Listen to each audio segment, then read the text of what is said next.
오늘 이 시간은 우리 부활절 칸타타 또 아주 중요한 시간도 있고 제가 메시지는 좀 짧게 전하도록 하겠습니다.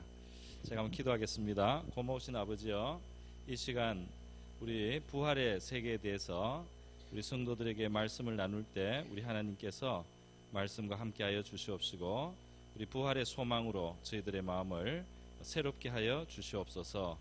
고마우신 예수님의 귀하신 이름으로 기도드립니다. 우리 참 점심 드시고 전도지에 나갔다 오신 분들이 많을 텐데요. 옆에 계신 분들에게 수고 많으셨습니다 하고 한번 인사하겠습니다. 네, 수고들 많이 하셨습니다. 네.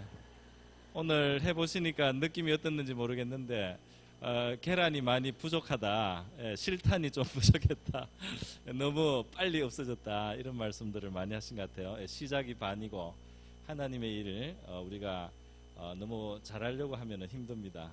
가벼운 마음으로 일단 출발하고 순종한다는 마음으로 하는 것이 중요하지 않았나 그렇게 생각이 되고 오늘 뜻있는 시간이었다고 생각이 듭니다. 이 시간 우리 부활의 세계에 대해서 말씀을 드리도록 하겠습니다. 오늘 우리 예수님의 그 부활을 우리가 기념해서 새벽에 모여서 촛불 예배를 드렸는데요. 정말 제자들도 깜짝 놀랐습니다. 예수님의 제자들도 그런 일이 있으리라고는 상상을 할 수가 없었는데 예수님이 문을 다 닫아건 그런 집에 나타나시기도 하고 그 영광의 모습으로 제자들을 찾아오셨을 때 제자들은 놀라지 않을 수 없습니다.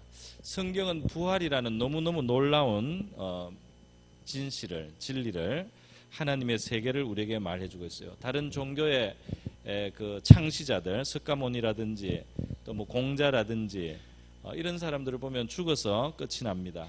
사람의 수양과 사람이 어떤 수준에서 뭔가를 올랐는지는 모르지만 죽음을 이기는 사망의 이 죽음의 질서 속에 있는 이 세계를 초월한 세계를 보여주지는 못했습니다. 그런데 하나님의 아들이신 예수 그리스도는 이 세상을 초월하여 있는 하나님의 세계를, 그 하나님의 능력을 또는 하나님의 생명에 대해서 보여주셨습니다. 예수님께서 이미 활동을 하실 때 물이 포도주가 되게 한다든지 또 바다 위를 걸으신다든지 또 말씀을 하심으로써 다른 사람이 바다 위를 걷게 하신다든지 죽은 나사로를 살려내신다든지 즉시로 무화과 나무가 마르기도 하고 이런 많은 기적들을 통해서 하나님의 세계, 초자연의 세계를 예수님께서는 이미 보여주셨습니다.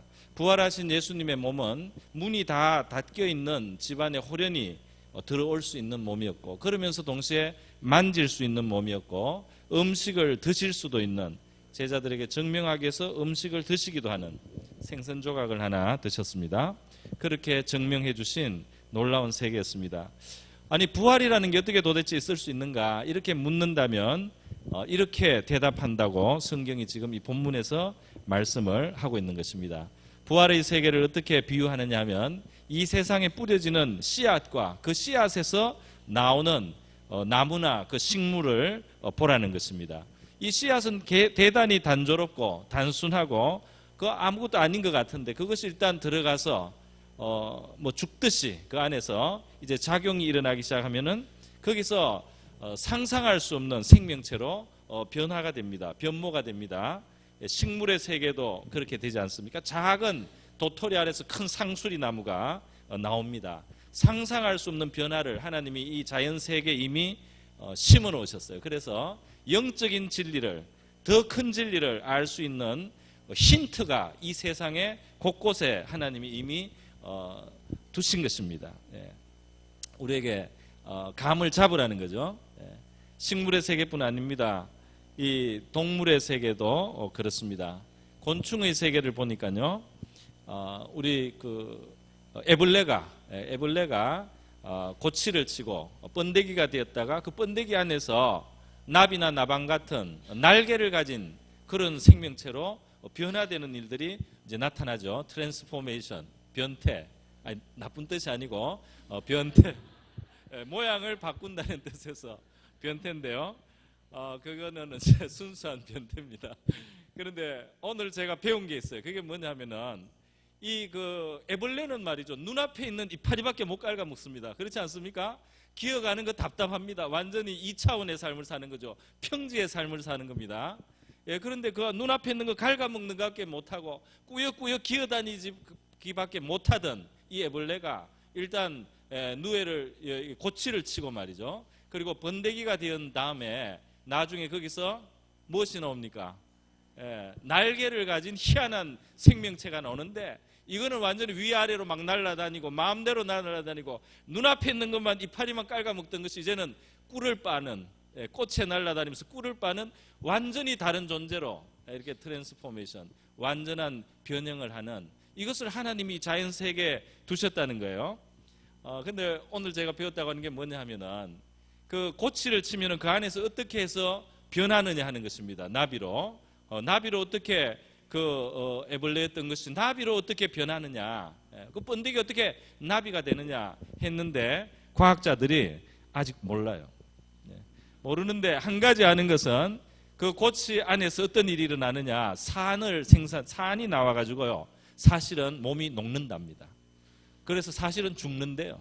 그게 그러니까 자살, 우리가 인간적으로 볼 때는 그 산으로 자기를 다 녹여버리는 거예요. 심지어 어떤 종류는 심장이 녹는답니다. 신경이 다 녹는답니다. 다 녹아서 액체가 돼버린다는 거예요, 그 안에서. 그런데 그 액체에서 어떻게 다시 그런 생명체가 태어날 수 있는지 모르겠다는 거예요. 아직은 그 수준에 훨씬 못 미쳤다는 겁니다. 그런데 또 더 신기한 연구를 한 분이 있었어요, 영국에서. 그런데 이 나비가 된 다음에 어떻게 실험을 해서 어떻게 알아냈는지 모르겠는데 결론은 이겁니다. 그 사람들이 나비가 된 다음에 이 나비가 애벌레 때 경험한 것을 기억한다는 거예요. 그걸 어떻게 알아냈는지는 저도 모르겠습니다. 설문을 했는지 어떻게 했는지는 모르지만 뭐 이렇게 여러 가지 실험을 해가지고 그것이 옛날 거를 기억하는구나, 이거를 이제 어떻게 연관을 찾아낸 것 같아요. 그런데 어떻게 완전히 녹았던 거기에서 완전히 다른 모양이 됐는데 기억을 한단 말이죠. 우리가 만약에 부활한 다음에 이 세상을, 물론 어려운 일은 좀 있고 싶은 것도 있겠지만은 완전히 잃어버린다면은, 다 지워버린다면은 우리 자신을 잃어버리는 것이 되지 않습니까? 그러니까 너무너무 영화롭게 변했지만은 그 이전의 일들을 기억해야지 거기에 비추어서 지금 얼마나 영광스럽게 됐는지, 얼마나 지금이 좋은지를 알 수 있을 것 아닙니까? 그런데 애벌레가 나비가 되면은 애벌레 때를 기억한다는 거예요. 참 놀라운 일입니다. 이거는 성경에는 없는데 그냥 당겨도 뭐 말이 될 것 같아요. 그래서 제가 했습니다. 오늘 또 성경에서 다르게 비유를 하나 하고 있습니다. 육체는 다 같은 육체가 아니다. 하늘에 속한 것도 있고 땅에 속한 것도 있다. 뭐 짐승의 몸이 있는가 하면 새의 몸이 있고 물고기가 있지 않느냐, 이렇게 말했습니다. 우리가 이 세상을 볼 때도 벌써 이 똑같은 동물이라도 차원이 다르지 않습니까? 사는 그 어떤 스타일이 완전히 달라지는 겁니다. 다시 말해서 이 육지에 사는 우리 이런 포유류 또는 뭐 인간을 포함한 이런 동물들이 폐로 호흡을 하고요, 그리고 기어다니고 중력에 많은 영향을 받고 그렇게 살아갑니다. 그렇게 살아가는데 물속에 사는 생명은 어떠냐? 물속에 사는 이 물고기들은 어떻게 산소를 취합니까? 물고기들은 폐로 숨을 쉬지 않고 아가미로 물속에 녹아있는 산소를 취하는 전혀 다른 방식으로 그 산소를 취할 수가 있습니다. 사실 우리는 물고기에 비하면, 물고기가 만약에 머리가 좀 있다면 땅에 사는 동물들을 답답하다고 할 거예요. 땅에 붙어 산다고. 왜냐하면 자기들은 위아래로 자유로워요. 물고기들은 마음만 먹으면 얼마든지 위로 올라갈 수 있고 마음만 먹으면 깊은 데로 내려갈 수 있습니다. 이 3차원으로 물고기들이 살고 있어요. 물에는 물에 맞는 몸이 있고 육지에는 육지에 맞는 몸이 있단 말이죠. 우리가 너무 올라가면 떨어질 때 사고가 납니다. 우리는 땅에 딱딱한 땅에서 살면서 적당하게 붙어 사는 게 안전해요. 이 세상을 지금 질서 속에서는 우리의 몸이 맞습니다. 그러나 마지막에 하나님의 새하늘과 새 땅이 이루어지고 하나님이 새로운 세계를, 죽음이 없는 세계를, 하나님의 영광을 피조물들이 같이 누리는 그 세계를 펼쳐주실 때는 우리의 몸으로는 그 세계에 맞지 않는다 이 말입니다. 그때 우리가 입게 될 몸은 그리스도가 부활하셔서 보여주신 새로운 몸입니다. 할렐루야. 신령하고 거룩합니다. 그러나 분명히 몸이라는 거예요. 우리 나이가 들어서 몸에서 여러 가지 이제 노화가 일어나고 피부가 주름이 잡히고 또 관절이 불편해져서 말이죠. 수술하시는 우리 성도님들이 많지 않습니까? 그렇게 해서 지금 조금씩 조금씩 고쳐서 우리가 살아가야 되는데 그날에는 완전히 새로운 몸을 입게 될 줄 믿습니다. 마치 애벌레의 수준에서 나비의 수준으로 바뀌는 것처럼 그렇게 바뀐다는 거예요. 여러분, 하나님께서 우리를 위해서 예비하신 것들이 우리의 상상을 초월할 것이라는 것을 우리가 기억해야 될 줄 믿습니다. 사람들이 하는 일, 사람이 만든 이 사람이 하나님께서 자기 형상을 조금 닮게 만든 이 사람이 하는 일들을 보세요. 벌써 희한한 일들을 사람이 하지 않습니까? 사람이 처음 만들어낸 계산기에서 지금 우리가 쓰고 있는 컴퓨터를 보면요, 수준의 차이가 너무 나지 않습니까? 예, 이 컴퓨터 1세대, 2세대 지나가면서 성능이 너무너무 차원이 발달을 했습니다. 사람도 이렇게 높은 수준으로 업그레이드하는 이런 능력이 있습니다. 하나님께서 처음 세상을 그 다음 세상으로 업그레이드 하실 때 말이죠, 우리 새로운 몸을 입게 된다고 할 때 우리의 상상을 초월하는 일이 일어날 줄 믿습니다. 처음 사람 아담에게서 우리는 흙으로 된 몸을 받았습니다. 그러나 바로 이게 두 번째 아담에게서 우리는 신령한 몸을 입게 된다. 하늘에 속한 이의 형상을 입게 될 것이다. 이 복음은 하나님의 사랑을 말하기도 하고 하나님의 공의를 말하기도 하고 하나님의 인자를 말하기도 하고 거룩에 대해서도 말하지만은 동시에 놀라운 세계를 말하고 있어요. 할렐루야. 우리의 상상을 초월하는 과학 SF의 그런 것도 초월합니다. 완전히 초월하는 새로운 세계가 예비되어 있고 우리 주님이 이미 보여주셨다 말씀하고 있습니다. 우리 어린 아기들이 엄마 뱃속에서 태안에서 그게 세계 전부인 줄 알고 살다가 말이죠. 그리고 나와서 다른 세계를 만납니다. 그렇지 않습니까? 그 안에서 서서히 자라다가 때가 되면 나와서 완전히 다른 세계를 만나고 경험하게 됩니다. 물론 어린아기의 입장에서는 안이 더 포근했다가 밖에 나오면은 좀 험한 세계인 것 같아요. 그러나 우리는 지금 이 땅의 삶, 어느 정도 우리가 그래도 하나님의 자비로 어느 정도 참 누리는 것도 있고 기뻐할 만한 것도 있겠지만은 하늘의 관점에서 보면 너무나 누추합니다. 이 땅의 이 삶이 누추해요.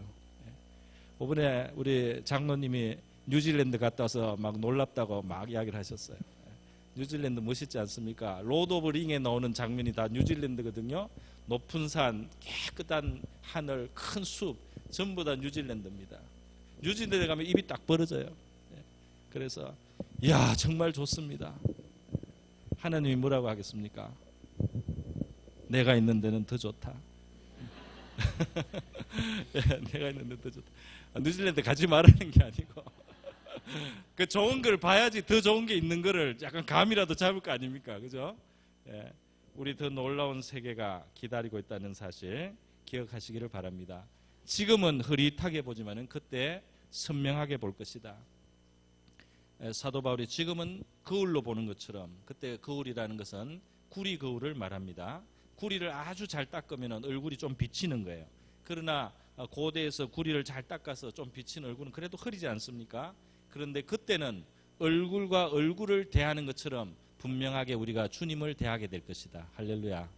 지금 우리가 흐릿하게, 어쩌면 지금 우리 살아가는 것이 꿈꾸는 거나 마찬가지예요. 그날에 우리가 진짜 세계를 보게 될 것입니다. 그날에 진짜 세계, 영원한 세계를 봅니다. 지금 지나가는 세계, 사실은 고난당하는 세계, 훈련받는 세계, 연단받는 시간을 지나고 있습니다. 그날에 아름다운 세계가 우리를 기다리고 있다는 사실을 기억하시고 부활의 소망 속에서 살아가는 저와 여러분 될 수 있기를 바랍니다. 제가 한번 기도하겠습니다.